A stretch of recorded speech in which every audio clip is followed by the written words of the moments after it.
Bottom of the duck ಏನ್ ಬಂದಿದೆ, king of cup ಬಂದಿದೆ.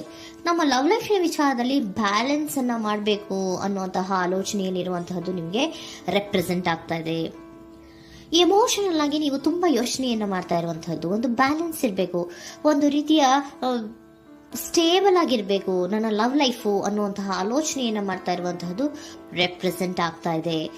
ರೀಡಿಂಗ್ ಅನ್ನ ಶುರು ಮಾಡೋಣವಾ? ಓಕೆ. ಇನ್ ಪಾಸ್ಟ್ ಅಲ್ಲಿ ನಾನು ಇವಾಗ ರೀಡಿಂಗ್ ಅನ್ನ ತಗೋತಾ ಇರೋದು ಯಾವ್ದು ಗೊತ್ತಾ? ಸೊ ಪಾಸ್ಟ್ ನ ಬಗ್ಗೆ ಮತ್ತೆ ನಿಮ್ಮ ಲವ್ ಲೈಫಿನ ಪಾಸ್ಟ್ ನ ಬಗ್ಗೆ, ಅಟ್ ಪ್ರೆಸೆಂಟಿನ ಬಗ್ಗೆ, ಹಾಗೇನೆ ಇಮಿಡಿಯೇಟ್ ಫ್ಯೂಚರಿನ ಬಗ್ಗೆ ನಾನು ರೀಡಿಂಗ್ ಅನ್ನ ತಗೋತಾ ಇರೋದು. ಓಕೆನಾ? So bottom of the duck ಅಲ್ಲಿ ಏನಿತ್ತು? So bottom of the duck ನಿಮ್ಗೆ ಏನ್ ಬಂದಿತ್ತು? ಭಾವನಾತ್ಮಕವಾಗಿ ಯೋಚನೆ ಮಾಡುವಂತಹದ್ದು, ಒಂದು ರೀತಿಯ ಸ್ಟೇಬಲ್ ಆಗಿ ಇರಬೇಕು, ಬ್ಯಾಲೆನ್ಸ್ ಅನ್ನ ಮಾಡಬೇಕು ನಮ್ಮ ಲವ್ ಲೈಫಿನಲ್ಲಿ ಅನ್ನುವಂತಹ ಆಲೋಚನೆಯನ್ನ ಮಾಡ್ತಾ ಇರುವಂತಹದ್ದು ಕಿಂಗ್ ಆಫ್ ಕಪ್ಸ್ ನಿಮ್ಮ ಬಾಟಮ್ ಆಫ್ ದ ಡಕ್ ಅಲ್ಲಿ ಬಂದಿತ್ತು. ಅಂದ್ರೆ ನಿಮ್ಮ ಪಾಸ್ಟ್ ನಲ್ಲಿ ಏನಾಗಿತ್ತು? ಸೊ ನೀವು ಬಹಳಷ್ಟು ಯೋಚನೆ ಮಾಡಿನೇ, ನಿಮ್ಮ ಅಂತರಾತ್ಮದ ಮಾತನ್ನ ಕೇಳಿಯೇ ನೀವು ಬಹಳಷ್ಟು ಯೋಚನೆಯನ್ನ ಮಾಡಿ ನೀವು ಕೆಲವೊಂದು ಪ್ರಪೋಸಲ್ ಗಳನ್ನ ಮಾಡಿರೋ, ನಿಮ್ಮ ಲವ್ ಲೈಫಿನ ವಿಚಾರದಲ್ಲಿ ಕೆಲವೊಂದು ಪ್ರಪೋಸಲ್ ಗಳನ್ನ ಮಾಡಿರುವಂತಹದ್ದು ಅಥವಾ ಪ್ರಪೋಸಲ್ ಗಳನ್ನ ನೀವು ಸ್ವೀಕರಿಸಿರುವಂತಹದ್ದು. ಓಕೆನಾ? ಸೊ ಎಮೋಷನಲ್ ಆಗಿ ಏನಾಗಿತ್ತು? ನೀವಿಬ್ರು ಸಮಾಧಾನವಾಗಿ ಇದ್ರಿ, ಸಾಮರಸ್ಯದಿಂದ ಇರ್ತಿತ್ತು, ಮತ್ತೆ ಲವ್ ಲೈಫಿನ ವಿಚಾರದಲ್ಲಿ ಒಂದು ಫುಲ್ಫಿಲ್ಮೆಂಟ್ ಇರ್ತಿತ್ತು. ಹೌದಾ? ನಿಮ್ಮ ಪಾಸ್ಟ್ ನಲ್ಲಿ ಬಹಳಷ್ಟು ಯೋಚನೆ ಮಾಡಿಯೇ ಕೆಲವೊಂದು ಫುಲ್ಫಿಲ್ಮೆಂಟ್ ಗಳು ಇರುತ್ತೆ ಅನ್ನುವಂತಹ ಆಲೋಚನೆಯನ್ನು ಮಾಡಿಯೇ ನೀವು ಕೆಲವೊಂದು ಪ್ರಪೋಸಲ್ ಗಳನ್ನ ಮಾಡಿರುವಂತಹದ್ದು ಅಥವಾ ಪ್ರಪೋಸಲ್ ಗಳನ್ನ ನೀವು ಸ್ವೀಕರಿಸಿರುವಂತಹದ್ದು ನಿಮ್ಮ ಲವ್ ಲೈಫಿನ ವಿಚಾರದಲ್ಲಿ ರೆಪ್ರೆಸೆಂಟ್ ಆಗ್ತಾ ಇದೆ. ಆದ್ರೆ ಅಟ್ ದ ಪ್ರೆಸೆಂಟ್ ನಲ್ಲಿ ಏನಾಗ್ತಾ ಇದೆ?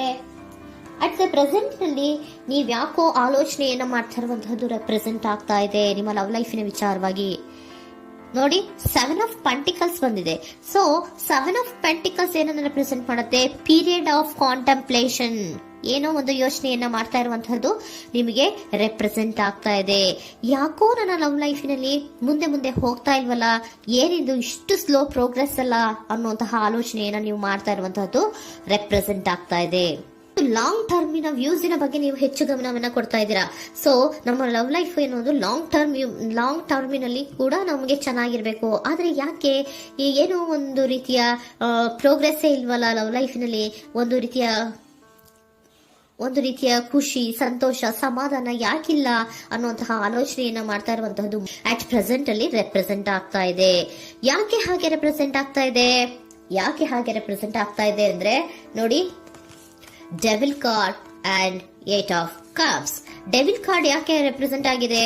ಅಡಿಕ್ಷನ್. ನೀವು ಅವ್ರನ್ನ ತುಂಬಾ ಅಡಿಕ್ಟ್ ಆಗ್ಬಿಟ್ಟಿದ್ದೀರಾ, ಅಂದ್ರೆ ಅವ್ರನ್ನ ತುಂಬಾ ಹಚ್ಕೊಂಡ್ಬಿಟ್ಟಿದ್ದೀರಾ, ನಿಮಗೆ ಅವ್ರನ್ನ ಬಿಟ್ಟಿರಕ್ ಆಗೋದಿಲ್ಲ. ಸೊ ನೀವು ಅವರಿಗೆ ಅವಲಂಬನೆ ಆಗಿರುವಂತಹದ್ದು, ನಿಮ್ಮ ಲವ್ ಲೈಫಿನ ವಿಚಾರದಲ್ಲಿ ನಿಮ್ಮ ಪರ್ಸನ್ಗೆ ನೀವು ತುಂಬಾ ಅಡಿಕ್ಟ್ ಆಗಿರುವಂತಹದ್ದು, ತುಂಬಾ ಪ್ರೀತಿಸುವಂತಹದ್ದು, ಒಂದು ನಿಮಿಷನೂ ಕೂಡ ಬಿಟ್ಟಿರೋದಿಲ್ವೇನೋ ಅನ್ನುವಂತಹ ರೀತಿಯಲ್ಲಿ ನೀವು ತುಂಬಾ ಅಡಿಕ್ಟ್ ಆಗಿರುವಂತಹದ್ದು ರೆಪ್ರೆಸೆಂಟ್ ಆಗ್ತಾ ಇದೆ. ಸೊ ಆ ಕಾರಣವಾಗಿಯೇ ನೀವು ಯೋಚನೆಯನ್ನ ಮಾಡ್ತಾ ಇದ್ದೀರಾ. ಸೊ ಯಾವುದೇ ಲವ್ ಲೈಫಿನಲ್ಲಿ ಯಾವುದೇ ರೀತಿಯ ಮುಂದುವರಿಕೆ ಕಾಣ್ತಾ ಇಲ್ವಲ್ಲ, ಏನಾಗ್ಬಹುದು, ಏನಾದ್ರೂ ನಾನು ಪ್ರೀತಿಯನ್ನ ಬಿಟ್ಟು ಮುಂದೆ ಹೋಗ್ಬೇಕಾಗುತ್ತಾ ಬೇಜಾರಿನಲ್ಲಿ ಅನ್ನುವಂತಹ ಆಲೋಚನೆಯನ್ನ ಮಾಡ್ತಾ ಇರುವಂತಹದ್ದು ಅಟ್ ಪ್ರೆಸೆಂಟಿನಲ್ಲಿ ರೆಪ್ರೆಸೆಂಟ್ ಆಗ್ತಾ ಇದೆ. ಯಾಕಂದ್ರೆ ಯಾವುದೇ ರೀತಿಯ ಮುಂದುವರಿಕೆಗಳು ಇಲ್ಲ. ಸೊ ನಿಮ್ಮಲ್ಲಿ ಏನಿದೆ? ಕೆಲವೊಂದು ರೀತಿಯ ಸ್ಟಾಗ್ನೇಷನ್ ಅಲ್ಲಿ ಇದೆ, ಅಸಮಾಧಾನಗಳಿದೆ, ಭಿನ್ನಾಭಿಪ್ರಾಯಗಳಿದೆ. ಯಾವುದೇ ರೀತಿಯ ಲವ್ ಲೈಫ್ನಲ್ಲಿ ಒಂದು ರೀತಿಯ ಖುಷಿ ಅನ್ನೋದು ಅಟ್ ಪ್ರೆಸೆಂಟ್ ಅಲ್ಲಿ ನಿಮ್ಗೆ ಕಾಣ್ತಾ ಇಲ್ಲ. ಆದ್ರೆ ಯೋಚನೆ ಅಂತೂ ಮಾಡ್ತಾ ಇದ್ದೀರಾ. ಅಡಿಕ್ಷನ್ಸ್ ಇದೆ ಅಲ್ವಾ? So devil card represented by addictions ಅನ್ನ ರೆಪ್ರೆಸೆಂಟ್ ಮಾಡೋದ್ರಿಂದ ಅಟ್ ಪ್ರೆಸೆಂಟಿನಲ್ಲಿ ನೀವ್ ಯಾಕೋ ಲವ್ ಲೈಫಿನ ವಿಚಾರದಲ್ಲಿ ಸಮಾಧಾನದಿಂದ ಇರುವಂತಹದ್ದೇನು ರೆಪ್ರೆಸೆಂಟ್ ಆಗ್ತಾ ಇಲ್ಲ. ಸೊ ಏನಾಗುತ್ತೋ, ಇದು ಹಿಂಗೆ ಆಗ್ತಾ ಇದ್ರೆ ಏನಾಗುತ್ತೋ, ಇದೇನ್ ವಿತ್ಡ್ರಾ ಆಗ್ಬಿಡುತ್ತಾ, ನನ್ನ ಬಿಟ್ಕೊಡ್ತಾರಾ ಅನ್ನುವಂತಹ ಆಲೋಚನೆಯನ್ನ ಕೂಡ ಕೆಲವೊಬ್ರು ಮಾಡ್ತಾ ಇರುವಂತಹದ್ದು ರೆಪ್ರೆಸೆಂಟ್ ಆಗ್ತಾ ಇದೆ. Next, in the near future ಅಲ್ಲಿ ಅಥವಾ ಇಮಿಡಿಯೇಟ್ ಫ್ಯೂಚರ್, ಇದು 1 ಮಂತಿನ ರೀಡಿಂಗ್ ಅಷ್ಟೇ, ಇನ್ನು ಲೈಫ್ ಲಾಂಗ್ ಇನ ರೀಡಿಂಗ್ ಅಲ್ಲ. ಓಕೆನಾ? ಜಸ್ಟ್ 1 ಮಂತಿನ ರೀಡಿಂಗ್ ಅಷ್ಟೇ. ನೆಕ್ಸ್ಟ್ ಬಂದಿರುವಂತಹದ್ದು ಯಾವುದು? 8 ಆಫ್ ಪೆಂಟಿಕಲ್ಸ್ ಬಂದಿದೆ. ಸೊ 8 ಆಫ್ ಪೆಂಟಿಕಲ್ಸ್ ಏನ್ ಮಾಡ್ಬೇಕಿತ್ತು? ನೀವು ಈ ಅಡಿಕ್ಷನ್ಸ್ ಅನ್ನ ಬಿಟ್ಟು, ಯೋಚನೆಯನ್ನ ಬಿಟ್ಟು, ಏನಕ್ಕೆ ಅಸಮಾಧಾನ ಆಗ್ತಾ ಇದೆ ಅನ್ನೋದನ್ನೆಲ್ಲ ಬಿಟ್ಬಿಟ್ಟು ನೀವು ಫೋಕಸ್ ಅನ್ನ ಮಾಡುವಂತಹದ್ದು ರೆಪ್ರೆಸೆಂಟ್ ಆಗ್ತಾ ಇದೆ. ಸೊ ಏನ್ ಫೋಕಸ್ ಮಾಡುವಂತಹದ್ದು? ಏನಾಗಿದೆ ನನ್ನ ಲವ್ ಲೈಫಿನ ವಿಚಾರದಲ್ಲಿ? ಎಲ್ಲ ಚೆನ್ನಾಗೇ ಇತ್ತಲ್ಲ ನೋಡಿ, ಪಾಸ್ಟಿನಲ್ಲಿ ನಿಮಗೆ ಚೆನ್ನಾಗೇ ಇತ್ತಲ್ಲ, ಯೋಚನೆ ಮಾಡಿನೇ ತಾನೇ ನೀವು ಲವ್ ಲೈಫಿನಲ್ಲಿ ಪ್ರಪೋಸಲ್ಗಳನ್ನ ಸ್ವೀಕರಿಸಿದ್ದು, ಮತ್ತೆ ಅಲ್ಲಿ ಫುಲ್ಫಿಲ್ಮೆಂಟ್ ಇರುತ್ತೆ ಅಂತ ತಾನೇ ನೀವು ಸಮಾಧಾನವಾಗಿ ಪ್ರಪೋಸಲ್ಗಳನ್ನ ಸ್ವೀಕಾರ ಮಾಡಿದ್ದು. ಆದ್ರೆ ಪ್ರೆಸೆಂಟಿನಲ್ಲಿ ಕೆಲವೊಂದು ರೀತಿಯ ಭಿನ್ನಾಭಿಪ್ರಾಯಗಳು, ಕೆಲವೊಂದು ರೀತಿಯ ಅಡಿಕ್ಷನ್ಗಳು, ಕೆಲವೊಂದು ರೀತಿಯ ಯೋಚನೆಯನ್ನು ಮಾಡ್ತಾ ಇರುವಂತಹದ್ದು ರೆಪ್ರೆಸೆಂಟ್ ಆಗ್ತಾ ಇದೆ. ಅಟ್ ಪ್ರೆಸೆಂಟಿನಲ್ಲಿ ನೀವೇನು ಸಮಾಧಾನವಾಗಿ ಲವ್ ಲೈಫಿನಲ್ಲಿ ಇಲ್ಲದೆ ಇರುವಂತಹದ್ದು ರೆಪ್ರೆಸೆಂಟ್ ಆಗ್ತಾ ಇದೆ. ಆದ್ರೆ ಇಮಿಡಿಯೇಟ್ ಫ್ಯೂಚರಿನಲ್ಲಿ ಏನಾಗ್ತಾ ಇದೆ, 8 ಆಫ್ ಪೆಂಟಿಕಲ್ಸ್ ಬಂದಿದೆ. ಸೊ 8 ಆಫ್ ಪೆಂಟಿಕಲ್ಸ್ ಏನನ್ನ ರೆಪ್ರೆಸೆಂಟ್ ಮಾಡುತ್ತೆ? ಓಕೆ, ನೀವೇನ್ ಮಾಡ್ತಾ ಇದ್ದೀರಾ, ಬಹಳಷ್ಟು ಫೋಕಸ್ ಅನ್ನ ನಿಮ್ಮ ಲವ್ ಲೈಫಿನ ವಿಚಾರದಲ್ಲಿ ಮಾಡ್ತಾ ಇರುವಂತಹದ್ದು. ಏನ್ ಮಾಡ್ಬೇಕು, ಯಾಕಿಷ್ಟು ಭಿನ್ನಾಭಿಪ್ರಾಯಗಳು ಬರ್ತಾ ಇದೆ ಅನ್ನೋದ್ರ ಬಗ್ಗೆ ನೀವು ಯೋಚನೆಯನ್ನ ಮಾಡ್ತಾ ಇರುವಂತಹದ್ದು ರೆಪ್ರೆಸೆಂಟ್ ಆಗ್ತಾ ಇದೆ. ನೋಡಿ, ಅದರ ಬಗ್ಗೆ ಹಾರ್ಡ್ ವರ್ಕ್ ಅನ್ನ, ಲವ್ ಲೈಫಿನ ವಿಚಾರವಾಗಿ ಸ್ವಲ್ಪ ಹಾರ್ಡ್ ವರ್ಕ್ ಅನ್ನ ಮಾಡ್ತಾ ಇರುವಂತಹದ್ದು ರೆಪ್ರೆಸೆಂಟ್ ಆಗ್ತಾ ಇದೆ. ಸೊ ಬಹಳಷ್ಟು ಕಮಿಟ್ಮೆಂಟ್ ಅನ್ನ ಇಟ್ಕೊಂಡು ಇದನ್ನ ನಾನು ಸರಿ ಮಾಡ್ಕೊಳ್ಳೇಬೇಕು ಅನ್ನುವಂತಹ ಆಲೋಚನೆಯನ್ನ ಮಾಡ್ತಾ ಇರುವಂತದ್ದು. ಸರಿ ಆಗ್ಲೇಬೇಕು, ಈ ಎಲ್ಲಾ ರೀತಿಯ ಅಸಮಾಧಾನಗಳಿಂದ ನಾನು ಆಚೆ ಬರಬೇಕು, ಸಮಾಧಾನವಾಗಿರ್ಬೇಕು, ಬ್ಯಾಲೆನ್ಸ್ ಅನ್ನ ಮಾಡಬೇಕು ಅನ್ನೋದನ್ನ ನೀವು ಇಟ್ಕೊಂಡು ನೀವು ಹಾರ್ಡ್ ವರ್ಕ್ ಅನ್ನ ನಿಮ್ ಲವ್ ಲೈಫಿನ ವಿಚಾರದಲ್ಲಿ ಮಾಡ್ತಾ ಇರುವಂತದ್ದು ರೆಪ್ರೆಸೆಂಟ್ ಆಗ್ತಾ ಇದೆ.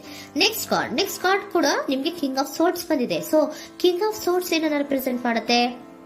ಸ್ಪಷ್ಟವಾಗಿ ಥಿಂಕ್ ಅನ್ನ ಮಾಡ್ತಾ ಇದ್ದೀರಾ. ನಮ್ಮ ಲವ್ ಲೈಫಿನ ವಿಚಾರದಲ್ಲಿ ಯಾಕೆ ಅಸಮಾಧಾನ ಬರ್ತಾ ಇದೆ, ಯಾಕೆ ಭಿನ್ನಾಭಿಪ್ರಾಯ ಬರ್ತಾ ಇದೆ, ನಾನಂತೂ ಅವ್ರನ್ನ ಬಿಟ್ಟಿರಕ್ಕಾಗಲ್ಲ. ಸೊ ನಾನೇನ್ ಮಾಡ್ಬೇಕು, ಇದನ್ನೆಲ್ಲ ಕೂಡ ಬ್ಯಾಲೆನ್ಸ್ ಅನ್ನ ಮಾಡ್ಬೇಕು.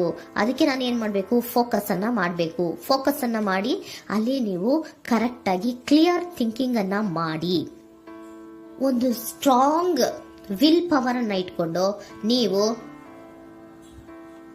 ಮೆಚ್ಯೂರ್ ಆಗಿ ಥಿಂಕ್ ಮಾಡಿ ಕೆಲವೊಂದು ರೀತಿಯ ನಿರ್ಧಾರಗಳನ್ನ ಮಾಡುವಂತಹದ್ದು ರೆಪ್ರೆಸೆಂಟ್ ಆಗ್ತದೆ. ನೋಡಿ, ಸ್ಟ್ರಾಂಗ್ ಆಗಿ ಒಂದು ವಿಲ್ ಪವರ್ ಅನ್ನ ಇಟ್ಕೊಂಡು ಫೋಕಸ್ ಅನ್ನ ಮಾಡಿ ನೀವು ನಿಮ್ಮ ಲವ್ ಲೈಫಿನ ವಿಚಾರದಲ್ಲಿ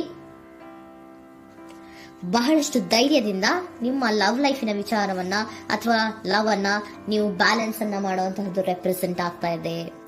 ಈಗ ಅಟ್ ಪ್ರೆಸೆಂಟ್ ಅಲ್ಲಿ ನಿಮಗೆ ಬೇಜಾರಿರಬಹುದು, ವಿಧಾನಗಳಿರಬಹುದು, ಆದ್ರೆ ಇನ್ ನೆಕ್ಸ್ಟ್ ನಿಂದ ನಿಯರ್ ಫ್ಯೂಚರ್ ಅಲ್ಲಿ ನೀವು ಅದನ್ನ ಫೋಕಸ್ ಮಾಡುವಂತಹದ್ದು, ಅದರ ಕಡೆಗೆ ಹೆಚ್ಚು ಗಮನವನ್ನ ಕೊಡೋದು, ಕ್ಲಾರಿಟಿಯ ಥಿಂಕಿಂಗ್ ಅನ್ನ ಮಾಡುವಂತಹದ್ದು, ಕ್ಲಿಯರ್ ಆಗಿ ಥಿಂಕಿಂಗ್ ಅನ್ನ ಮಾಡೋದು, ಕ್ಲಾರಿಟಿಗೆ ಬರುವಂತಹದ್ದು, ಧೈರ್ಯವಾಗಿ ಮುಂದೆ ಹೋಗುವಂತಹದ್ದು ನಿಮ್ಗೆ ರೆಪ್ರೆಸೆಂಟ್ ಆಗ್ತಾ ಇದೆ.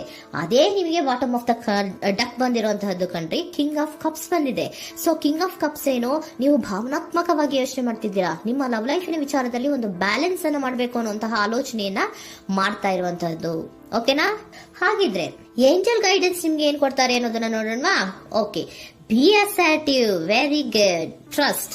ನೋಡಿ, ದೃಢವಾಗಿ ಇರಿ, ಏನೂ ಆಗಿಲ್ಲ. ನೀವು ಅಷ್ಟೊಂದು ಯೋಚನೆಯನ್ನ ಮಾಡುವಂತಹದ್ದೇನೂ ಆಗಿಲ್ಲ. ಕೆಲವೊಂದು ರೀತಿಯ ವೇರಿಯೇಷನ್ಗಳಾಗಿರುತ್ತೆ. ಸೊ ವೇರಿಯೇಷನ್ಗಳಾಗಿದ್ರೂ ಕೂಡ ನೀವು ಫೋಕಸ್ ಅನ್ನ ಮಾಡ್ತೀರಾ, ಅದರಲ್ಲಿ ನಿಮ್ಗೇನು ನಷ್ಟ ಏನೂ ಆಗಲ್ಲ, ಅಥವಾ ನೀವೇನೂ ಕೂಡ ಕಳ್ಕೊಂಡು ನೀವು ಆಚೆ ಬರಲ್ಲ. ಫೋಕಸ್ ಅನ್ನ ಮಾಡಿ, ಕರೆಕ್ಟ್ ಆಗಿ ಕ್ಲಿಯರ್ ಥಿಂಕಿಂಗ್ ಅನ್ನ ಮಾಡಿ, ನೀವು ಕರೆಕ್ಟ್ ಆಗಿ ಮಾತಾಡ್ಬಿಟ್ರೆ ನಿಮ್ಮ ಲವ್ ಲೈಫಿನಲ್ಲಿ ಬ್ಯಾಲೆನ್ಸ್ ಅನ್ನೋದು ಬಂದ್ಬಿಡುತ್ತೆ. ಓಕೆನಾ?